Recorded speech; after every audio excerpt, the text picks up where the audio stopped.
Jangan pernah sekali-sekali memberikan uang pelicin kepada kami karena itu memang dilarang dan kami tidak akan menerima. Okay.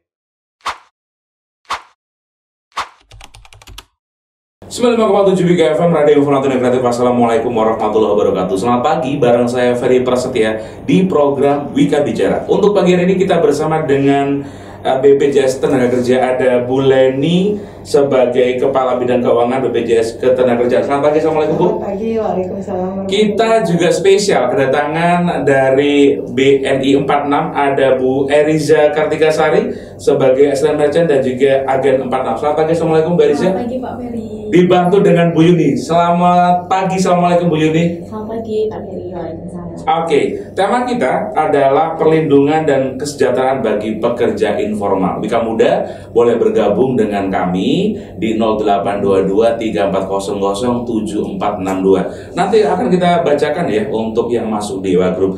Saya ke Bu Leni dulu, ngomongin soal tema kita perlindungan dan kesejahteraan bagi pekerja informal. Bisa disebutkan pekerja informal itu apa aja, Bu? Jadi pekerja informal Pak Ferry, izin Wika Muda, selamat pagi, selamat sejahtera bagi kita semua, salam sehat. Pekerja informal itu adalah mereka yang melakukan usaha kegiatan ekonomi secara mandiri. Jadi katakanlah mereka itu tidak punya pimpinan, tidak punya bos. Jadi yang sehubungan dengan aktivitas yang mereka lakukan, mereka dapat penghasilan. Contohnya adalah pedagang online atau sopir angkot, penjual nasi goreng. Pokoknya mereka aktivitas usaha secara mandiri, tidak ada hubungan formal, tidak diatur oleh undang-undang atau undang-undang ketenagakerjaan. Oke. Ini semua hal yang berhubungan dengan usaha mandiri begitu ya, Bu Leni ya. Betul. Bisa jadi penjual pentol, bakso, nasi goreng yang disebut Bu Leni tadi, macam-macam. Nah, perlindungan dan kesejahteraan apa saja sih Bu Leni yang bisa diberikan kepada para pekerja informal ini? Baik Pak Ferry, jadi Wika Muda, untuk perlindungan yang kami berikan yang paling dasar adalah perlindungan ketika mereka berangkat kerja, ada di tempat kerja dan pulang dari kerja. Nah itu untuk bila terjadi risiko maka kita mengcover, yaitu apabila terjadi kecelakaan kita mengcover, ada biaya, ada santunan. Kalau biaya kita mengcover biaya transport. Biaya transport ketika terjadi kecelakaan kita cover ambulannya atau transportnya dari tempat kecelakaan ke rumah sakit. Itu yang pertama. Terus ada lagi biaya rumah sakitnya. Rumah sakitnya tidak ada 1% pun keluar dari penerima upah kita, dari BPO, dari pekerja informal kita, karena kita sudah kerjasama dengan semua rumah sakit di Mojokerto. Semua klinik, semua puskesmas sudah kita kerjasama. Jadi pekerja yang mengalami risiko, yang mengalami kecelakaan kerja bisa langsung masuk ke rumah sakit untuk mendapatkan perawatan dan pengobatan. Dan itu biaya perawatan dan pengobatan itu unlimited sesuai indikasi medis. Oke, saya pengen kejar di pendaftarannya dulu. Ketika ada peserta yang awal, ini karena informal ya Bu Leni ya, ini masuknya nanti rumah sakitnya tipe 1, 2, 3, VIP atau seperti apa? Jadi ketika pekerja informal, kita untuk rumah sakit pemerintah itu kelas 1. Kelas 1? Tapi kalau swasta kelas 2. Kelas 2? Iya. Oke.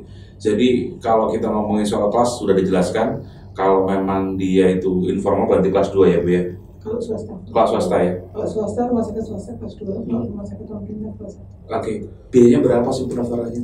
Informal?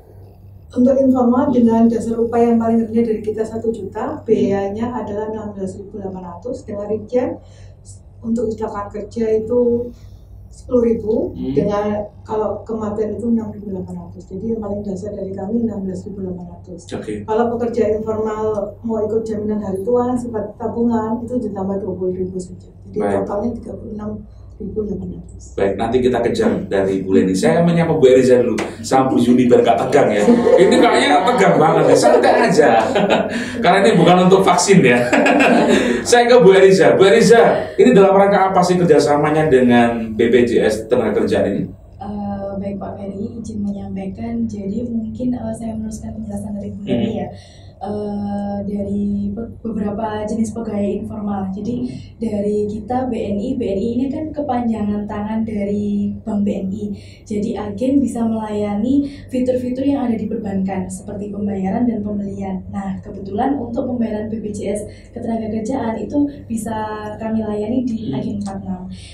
Tentu saja nggak cuma untuk pembayaran saja ya Pak ya, jadi untuk pendaftaran pun juga bisa. Nah, dari pegawai informalnya pun ada peluang juga untuk menjadi agen 46, jadi untuk tambahan pendapatan.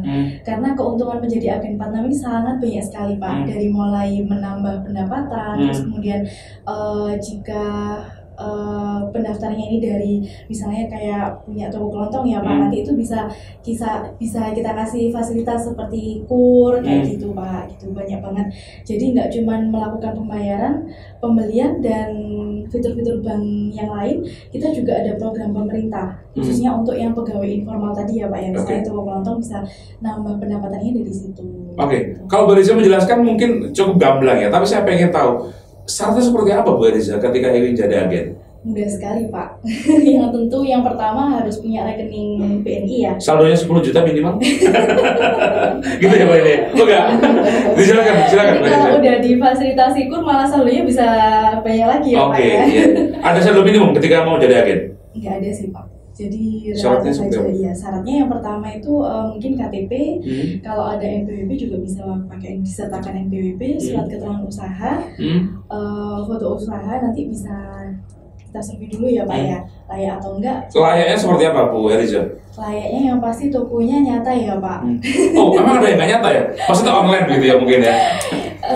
Kalau online kita juga bisa sih Pak, kan ada beberapa toko itu yang mungkin bukanya nggak intens gitu Pak ya. Nah itu soalnya pelayanan perbankan kan dibutuhkan orang setiap waktu itu, jadi kita biasanya lebih mengutamakan toko-toko kelontong gitu karena lebih berpotensi. Cuman kalau misalnya ada pendaftaran dari kayak toko-toko lain juga bisa sih Pak, juga bisa. Yang toko kelontong bisa dimaksudkan ketika mungkin ada peserta yang mungkin di rumah jualan sembako, istilah dalam bahasa Jawa perancangan itu bisa kan? Perancangan bisa. Itu bisa ya? Bisa. Oke. Itu malah nanti bisa nambah pendapatan juga jadi agen penyalur. Jadi di kami itu kan kita juga ada program pemerintah seperti agen penyalur sembako. Itu nanti bisa dapat fee-nya dari situ juga Pak.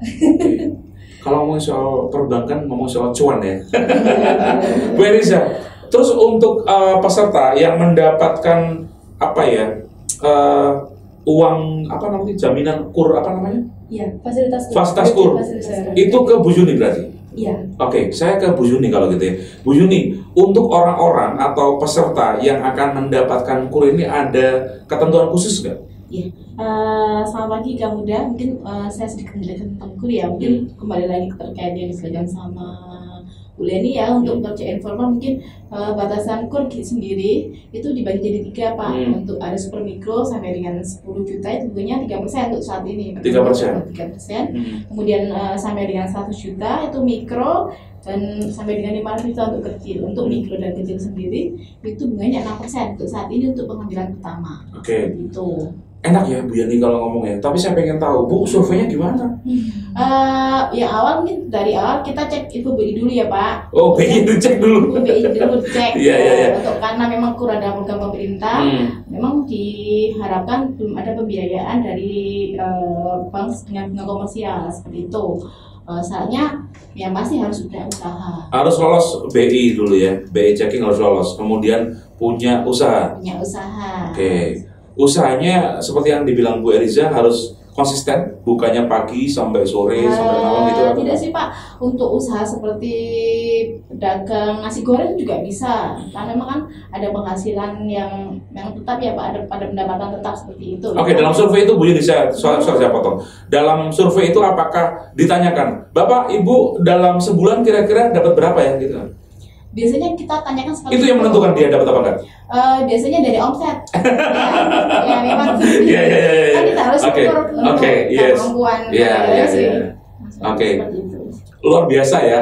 Wika Muda kalau pengen bertanya monggo silakan 0822 3400 7462. Kita nanti akan buka di WA grup ya. Tapi saya ke Bu Yuni dulu. Sangat ada banyak sekali pertanyaan untuk Bu Yuni. Salah satunya adalah begini. Ketika kepesertaan atau dari peserta ini mendapatkan KUR yang mana nanti ada 3 kategori begitu ya. Kalau misalnya tahap pertama dia lolos misalnya bayarnya bagus gitu ya tanpa ada tunggakan dan sebagainya. Tahap kedua bisa dinaikkan nggak? Penaikan dari super mikro ke mikro ya, kan memang dari dilihatnya dari besarnya pengajuan. Biasanya kita lihat dari perkembangan usahanya. Memang usaha itu butuh tambahan modal ya kita bisa tambah seperti itu. Karena KUR sendiri kan program pemerintah di mana diberikan kesempatan untuk apalagi untuk mikro kan bisa berulang kali untuk usaha-usaha dagangan kita bisa aksesnya sampai 2 kali untuk telepon yang terbaru seperti itu dengan maksimalnya sampai 100 juta. Jadi kalau misalnya usaha tambah besar memang kapasitasnya perlu ditambah ya kita tambah support untuk permodalannya. Kelipatannya 2 kali lipat? Untuk KUR sendiri maksimalnya 500 juta untuknya gitu. Ada yang telat? Pasti ada karena memang kondisinya seperti ini. Cuma untuk saat ini berdasarkan dari kolektifnya BNI Mojokerto sendiri ini masih di atas 99% sih.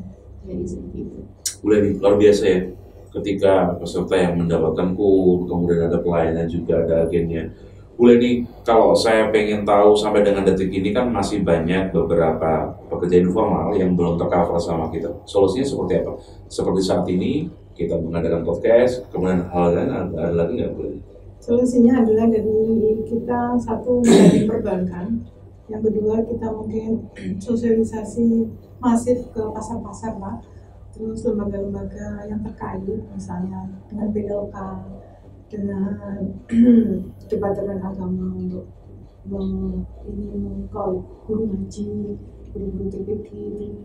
Terus beberapa lembaga juga kita gandeng untuk agar mendaftarkan pekerja informal mereka, dan juga ini yang terbaru ini perusahaan platinum. Jadi perusahaan platinum dari kita ada program sertakan. Jadi mungkin subordinatnya anak-anak perusahaannya yang belum terdaftar itu pertama. Terus yang kedua dari teman-teman itu mungkin ada pembantu rumah tangga atau satpam atau karang taruna atau pengurus RT RW-nya itu yang belum terdaftar itu bisa kita ikutkan pekerja informal.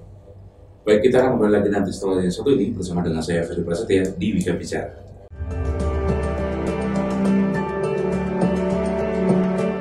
Assalamualaikum.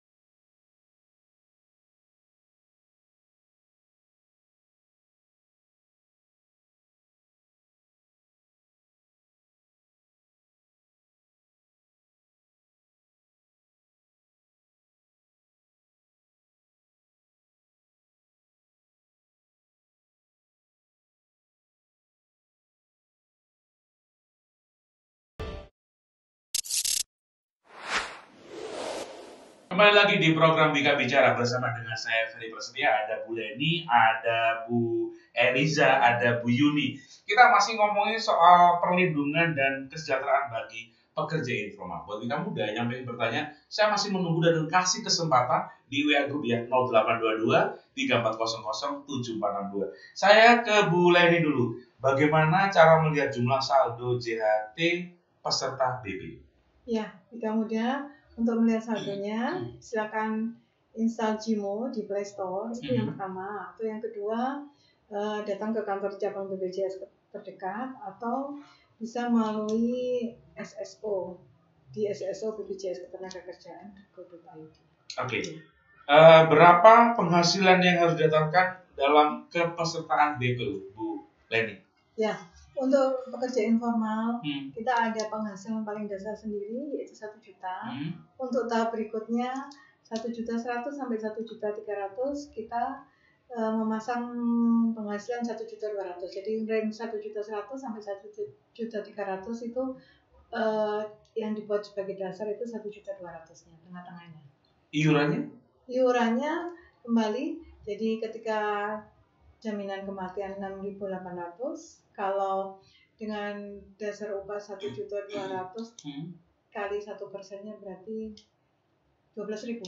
12.000 tambah 6.800. Oke, sekarang kita pengen tahu dulu manfaatnya dari dan perbedaannya antara BPJS Kesehatan, Dasar Harja, sama BPJS Ketenagakerjaan. Baik, Wika Muda. Terima kasih Pak Ferry.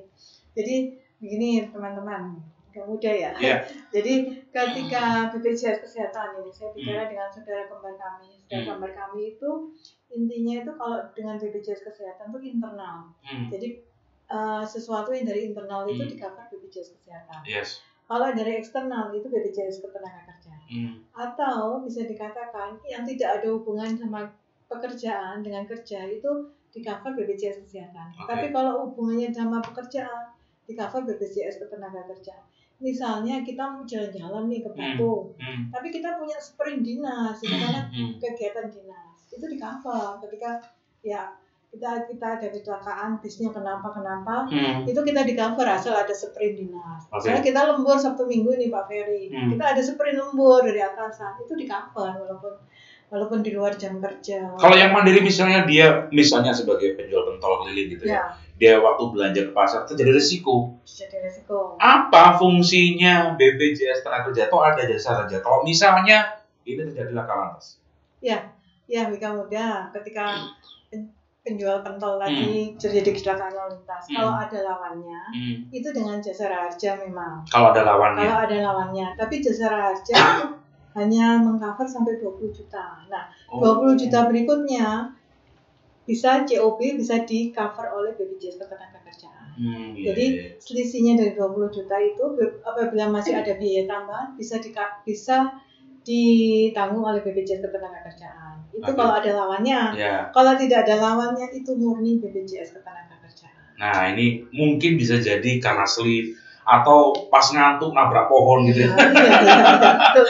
Tapi pohonnya masih kecil segini. Oke, Bu Leni, saya pengen tahu juga beda manfaat yang diterima antara BPJS Kesehatan dan BPJS Ketenagakerjaan. Ini manfaatnya ini seperti yang Ibu bilang tadi atau ada tambahan lain? Ya, jadi mungkin perbedaan yang paling besar apa sih BPJS Kesehatan? BPJS Kesehatan itu untuk menjamin kesehatan seluruh masyarakat Indonesia.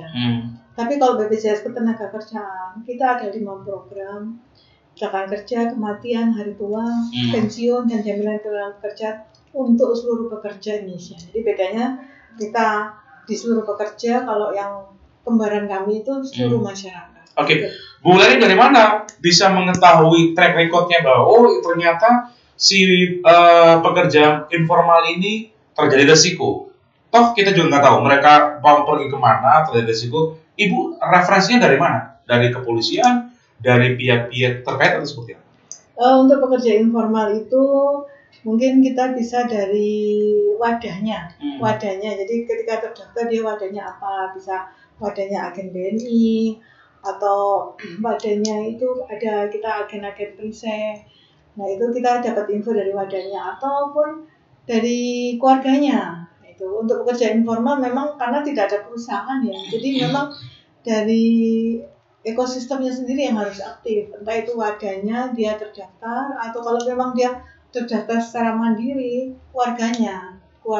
Jadi memang untuk pekerja informal itu lebih ada keluasan. Baik, saya pengen tahu pendaftarannya di awal ini berapa sih? Pendaftarannya, iurannya ya. Iurannya paling dasar itu 16.800. Oke. Kalau misalnya dia sudah daftar nih, karena mungkin saya takut terjadi risiko gitu ya. Sebagai contoh aja, saya daftar 16.800, saya bayar selama 3 tahun. Betul ya? Nah, ternyata dalam 6 bulan terjadi risiko. Bisa kembali nggak ini sisanya? Ini ada kata ya, Bu, jangan sampai atau menariknya gimana, Bu? Tapi kan memang manusia itu kan ditakdirkan untuk meninggal. Cuman kita nggak tahu meninggalnya kita kapan.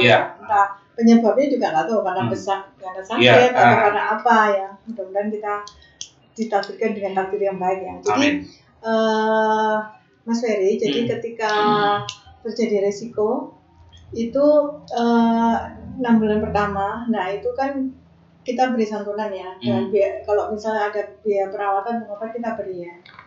Tapi 2,5 tahun selebihnya kita kembalikan.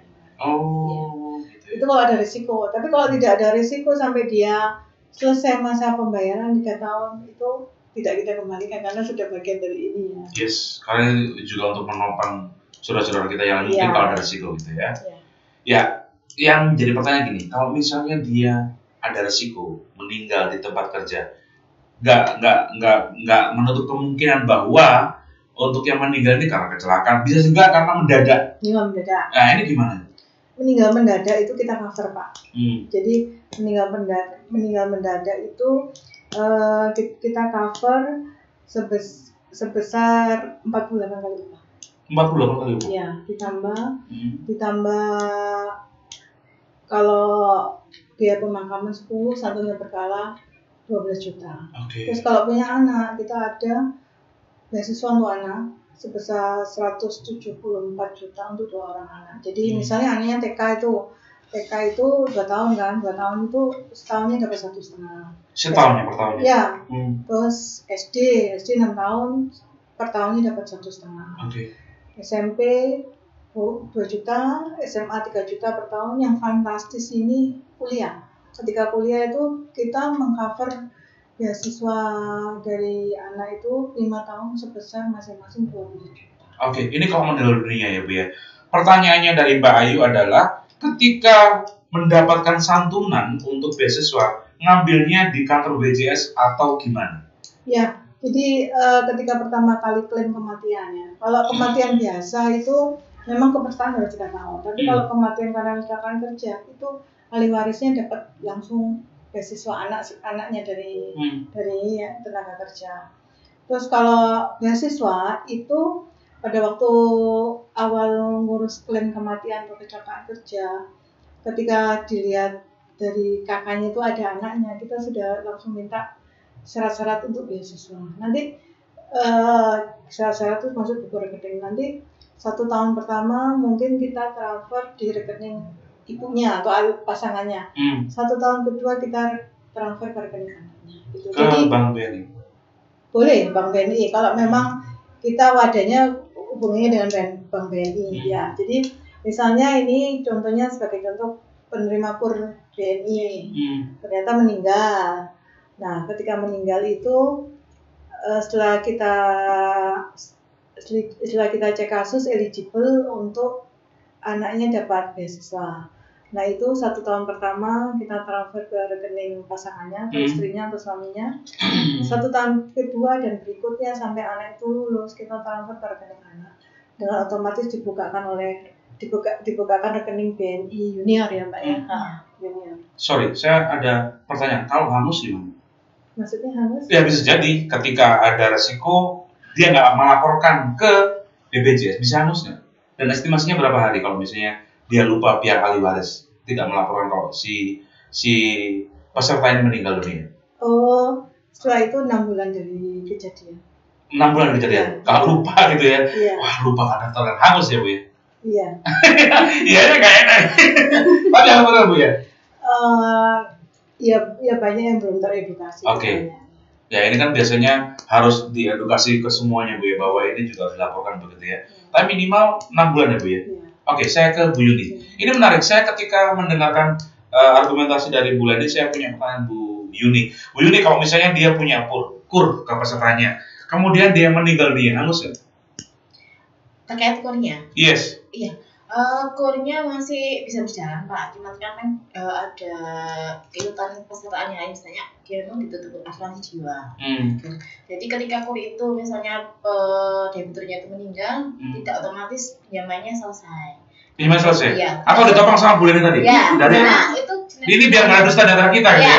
Iya Bu Leni. Itu bisa pakai programnya mungkin dari pihak BPS Tenaga yang kemarin yang disampaikan adalah fasilitas setelah kalau misalnya ada kecelakaan meninggal ya. Mungkin seperti itu sih bisa untuk digunakan untuk menyelesaikan kewajibannya seperti itu. Berarti intinya kalau utang harus bayar gitu ya? Betul sekali Pak. Saya kejar nih Bu Yuni, dalam rangka untuk survei tidak mudah seperti yang dibayangkan oleh orang awam begitu ya. Iya. Nah, Bu Yuni ini sebagai salah satu seorang survei? Iya, Iya.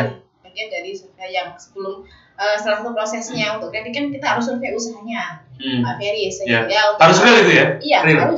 harus real. Kalau nggak real pernah dirayu nggak? Kenapa Pak? Pernah dirayu nggak? Bisa gini, Jujur Bu Yuni, pernah. Bu Yuni tolong dong diloloskan nanti saya kasih fee gitu, pernah nggak? Pernah. Diiming-iming berapa juta? Coba Pak. Jangan, berarti sudah masuk kantong. Dari nggak boleh Pak.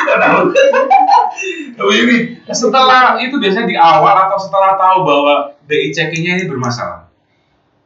Kita awal sebelum orang mengajukan ke kita biasanya mintanya adalah KTP suami istri. Kita cek dulu info BI-nya, kalau misalnya memang clear bisa masuk untuk pengajuan itu, baru kita proses survei seperti itu.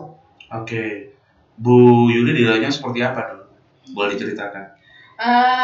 Beberapa kali mungkin mereka pengennya pengajuannya di-approve ya Pak, cuman dari pihak BNI memang tidak boleh pemberian fee kepada petugas karena memang itu dilarang, secara fisik kita dilarang.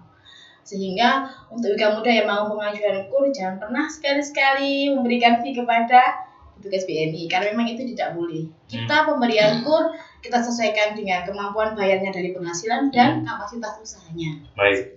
Saya ke Mas Agus yang ada di Canggu Mojokerto. Bu, kalau misalnya saya itu jualan online bisa nggak mengajukan KUR? Terima kasih Mas Agus. Bisa. Syaratnya? Syaratnya tadi masuk info BI-nya, kemudian memang usahanya sudah berjalan minimal 6 bulan seperti itu. Minimal 6 bulan ya Bu ya? Minimal 6 bulan. Dan untuk penghasilannya masuk dalam mampu sesuai angsuran yang diajukan. Oke, Bu, kadang-kadang ada beberapa orang yang mengatasnamakan warung A, warung B di foto gitu ya. Kemudian, mohon maaf, dia sebelumnya belum punya rekening Bank BNI 46. Bagaimana ngeceknya Bu, selain dari BI? Kita verifikasi Pak. Kita tanya dari transaksinya, mulai dari pelanggannya sampai pemasoknya. Kita verifikasi, kemudian kita akan kunjungan ke lokasi. Di sini kita verifikasi ke seperti Pak RT, Pak RW, Kepala Desa. Oh, sampai segitu ya Bu ini? Terkait memang untuk itu debitur baru memang kita harus verifikasi. Oke. Berarti lebih banyak kenal. Ya, betul sekali. Gitu ya. Karena salah satu syarat secara administrasi kan harus ada surat keterangan usaha. Oke. Di sini kan ada keterangan. Takutnya abal-abal gitu ya Bu? Ya, seperti itu. Karena kan memang untuk KUR kan program pemerintah Pak. Jadi kita tetap harus hati-hati karena tetap harus dikembalikan uang itu. Iya. Utang harus balik gitu ya. Saya ke Bu Eriza. Bu Yuni biar kata gitu ya. Aduh, plong katanya. Ke Bu Eriza. Seperti apa sih pelayanan yang diberikan untuk sounding soal BPJS? Jadi kebetulan kita bersinergi ya Bu Leni, BPJS Ketenagakerjaan untuk agen-agen 46. Jadi untuk sosialisasi program BPJS Ketenagakerjaan ini tidak dibatasi hanya untuk sosialisasinya lewat agen saja. Cuman di pelayanan kita di kantor juga ada, bisa disalurkan sama satpam, terus customer service dan teller. Iya, bisa disonding program BPJS Ketenagakerjaan. Bu Eriza ini kan AMA ya? Iya. Singkatannya AMA ya? Iya. Ini dari Mojokerto Jombang pasti ada AMA-AMA yang lain gitu ya? Iya. Bu, ini pernah nggak bersinergi ngobrolin atau meeting kecil-kecilan gitu? Pernah nggak kayak gitu? Dan ini dilaksanakan berapa minggu sekali? Pasti pernah ya Pak Ferry. Karena kita juga ada pembahasan perolehan di tiap outlet gitu. Biasanya dilaksanakan 1 minggu sekali di setiap hari Selasa. Satu kecamatan berapa personil AMA yang diterjunkan? Kita ada 6 AMA. Jadi kalau kebetulan saya sendiri membawai Kota Mojokerto ada 3 kecamatan. Dan teman-teman saya ini ada 5 AMA yang membaur di beberapa outlet BNI. Kita ada 8 outlet. Jadi BNI Ngoro, BNI Mojosari, Mojo Anyar, KK Merangkal, KK Gajah Mada, dan BNI Jatis. Apa hambatannya nih? Kok kelihatannya di balik senyumnya ada beberapa hal yang bikin bosan? Apa amanya? Biasanya mereka teman-teman Bu Elisa? Mungkin kita bersaing dengan PPOB yang lain. Jadi seperti Shopee itu kan punya pelayanan juga. Yes. Nah itu biasanya dia lebih rendah untuk transfer antar banknya. Oke. Gitu. Solusinya gimana, Bu Elisa? Setelah ngobrol-ngobrol dengan nama-nama yang lain, solusinya gimana? Oh, kita harus gini gitu, gimana? Kita punya mobile banking sih Pak. Oke. Jadi di mobile banking BNI itu ada layanan BI Fast. Itu kalau transfer ke antar bank itu biayanya cuma 2.500. Oke. Andalannya itu ya? Iya. Ya. Bu Leni, ini Iya. luar biasa. Teman-teman yang jadi satu sektor dengan BPJS ya. Sistem. Iya, sistem banget. Tapi saya pengen tahu Bu Leni bahwa memang tidak gampang ya untuk area Mojokerto Jombang bisa mengcover semuanya gitu. Tapi tidak supaya kita bisa menjadi seperti BPJS Kesehatan gitu yang semua tercover gitu ya. Iya. Bu Leni, merubah mindset dari masyarakat cukup berat. Tapi dengan sistem yang seperti Ibu bilang tadi, dengan tokoh masyarakat, tokoh agama, kemudian instansi terkait, Sinergi. supaya bisa bersinergi begitu ya. Iya. Selain hal kayak gitu, pendekatannya apa lagi, Bu? Pendekatannya mungkin ya kita ini Pak Ferry, kita contohkan real kan ya, ada testimoni dari pekerja informal yang mengalami resiko sendiri. Terakhir itu kita itu yang paling fantastis itu yang November kemarin itu dari driver ojol ketika menjemput penumpang dia ketabrak, misalnya ada kendaraan kepala yang transpalasi kepala itu sampai menelan biaya 1,5 miliar di rumah sakit Siloam. Kita ganti ke 1, padahal dia baru ikut 2 bulan. Jadi baru ikut 16.800 kali 2 ya 30.000. Tapi kita transfernya 1,5 miliar penanggung biaya perawatan di Siloam. Terus akhirnya kan meninggal ya. Akhirnya meninggal kita cover 70 juta untuk santunannya, dan selama dia tidak mampu bekerja kita juga mengcover santunan tidak mampu bekerjanya. Oke. Ini untuk yang ya pas meninggal ya Bu ya. Kalau misalnya dia nggak meninggal, cacat permanen misalnya, kemudian dia kan nggak bisa bekerja di ceritanya. Ada satunya juga? Ada 56 kali upah kalau cacat permanen. 56 kali upah. 56 kali upah. Terus anaknya itu dapat beasiswa. Oke. Ya. Terus ya waktu tidak mampu bekerja itu kita juga cover STMP. Terus semua biayanya, jadi bukan lagi biaya perawatan pengobatan lagi. Kita juga cover untuk penggantian. Misalnya ada penggantian pasang pen, gigi tiruan, kacamata, terus ya penggantian tangan, penggantian kaki itu kita cover semua. Sampai ada layanan home care ketika peserta tidak mampu ke rumah sakit, kita ganti dengan penggantian maksimal 20 juta untuk home care-nya. Bu, kalau misalnya ada resiko tapi dia bayarnya nggak aktif gitu, bisa? Nggak rutin gitu ya, nggak rajin ya. Jadi di pekerja informal itu ada namanya grace period, Pak Ferry. Jadi kita ada grace period 3 bulan, istilahnya dimaafkan 3 bulan. Dimaafkan ya. Tapi ketika berarti nggak ada denda ya? Nggak ada denda. Ketika terjadi risiko, nah itu ada masa dimaafkan 3 bulan. Tapi ketika terjadi risiko, yang bolongnya 3 bulan itu harus dilunasi dulu baru kita cover. Gitu. Jadi biaya dimaafkannya itu keterlambatan ya selama dimaafkan 3 bulan. Tapi masa grace period. Tapi kalau misalnya nggak terjadi risiko, alhamdulillah. Tapi nggak usah balik karena ini bukan asuransi. Ya, betul. Ketika gitu ya. Jangan malu-malu Bu Leni, jelaskan gitu aja. Kayaknya malu-malu Bu Leni. Nggak apa-apa. Jadi kalau misalnya kepesertaan ini selama dia daftar sampai dia itu istilahnya sampai 4 tahun 5 tahun nggak terjadi risiko, ya udah nggak usah dipikir karena itu masuk ke saudara-saudara kita gitu ya. Oke. Bu, seberapa banyak sih kejadian yang saya meninggal dunia? Meninggal dunia untuk meninggal dunia biasa ya setiap hari itu 13 sampai 14 kasus setiap hari. Itu meninggal biasa, meninggal kecelakaan kerja lebih tinggi, ada sekitar 20 kasus setiap hari. Baik, saya ke WL dulu, ada yang masuk. Sabar ya Bu Leni, jangan deg-degan.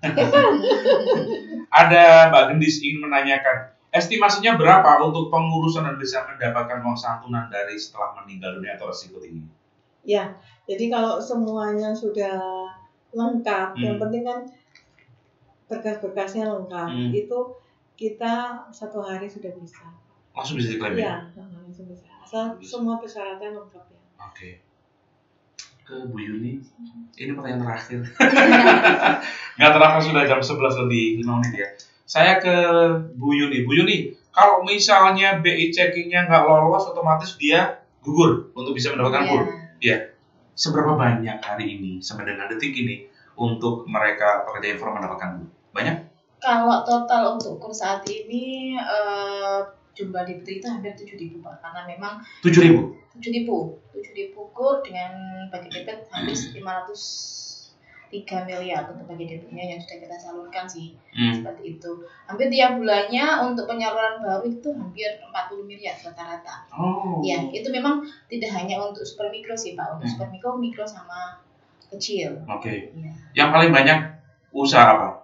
Memang untuk daerah Mojokerto ini kan memang kawasannya pertanian, memang lebih banyak pertanian, sebenarnya yang lebih banyak kita salurkan untuk kurnya. Oke, saya pengen tanya, ini pertanyaan terakhir dari yang terakhir, Bu Yuni. Ya. Harapannya seperti apa? Harapannya jika muda yang memang ada usaha, maksudnya usaha di rumah dan memang ingin berkembang, silahkan bisa mengakses kur dari BNI. Kita siap untuk membantu WKBK muda untuk berkembang dan usahanya lebih maju seperti itu. Oke. Kemudian ke teman-temannya supaya nggak dapat uang pelicin. Ya. Gimana Bu Yuni? Untuk WK muda yang mengajukan kur, jangan pernah sekali-sekali memberikan uang pelicin kepada kami karena itu memang dilarang dan kami tidak akan menerima. Oke. Semoga amanah ya, dan ini semoga nggak hanya podcast Bu Yuni dan kawan-kawan, saya nggak terima gitu. Semoga beneran nggak menerima gitu ya. Halo Bu, silakan dari BNI.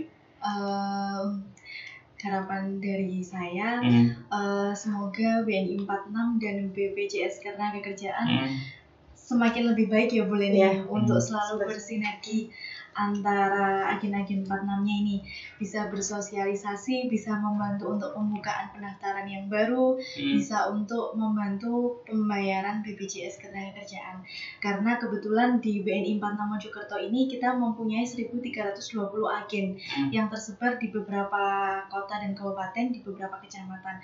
Jadi insya Allah semua agen bisa membantu untuk kelancaran pembayaran BPJS Ketenagakerjaan. Oke, ini peserta. Untuk teman-teman AMA, Bu Eliza, pesan seperti untuk teman-teman AMA, mari kita lebih semangat untuk mencari agen-agen 46 baru, karena nantinya kita kan mengikuti zaman digitalisasi ya Pak Ferry.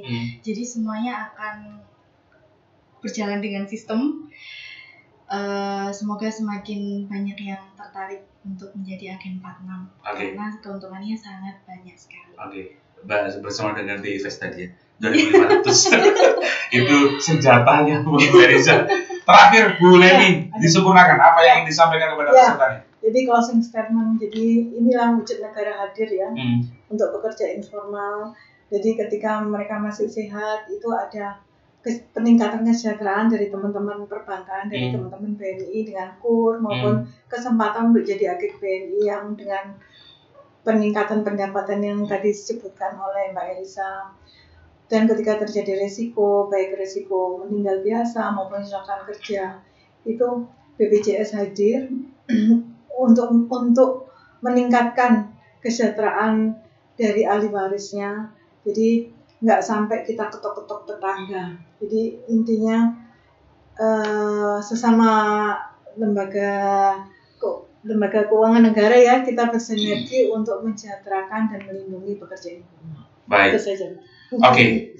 Rezeki, jodoh, mati itu adalah takdir Tuhan. Tapi di sini pemerintah hadir untuk bisa memberikan akselerasi kepada kita semuanya bahwa mati kita, meninggal kita ada yang menjamin, begitu ya Bu ya? Oke. Kita nggak tahu kapan kita mati, ya. Tapi paling tidak ini acuan kita bahwa oh iya kita masih ada yang menjamin, itu negara hadir di sini ya. Saya terima kasih Bu Leni luar biasa, Bu Eliza terima kasih, Bu Yuni terima kasih. Jangan kapok ya kalau kesini lagi ya. Oke, kita akhiri program Tiga Bicara bersama dengan saya Ferry Prasetya. Terima kasih. Wassalamualaikum warahmatullahi wabarakatuh. Sampai jumpa, selamat beraktivitas.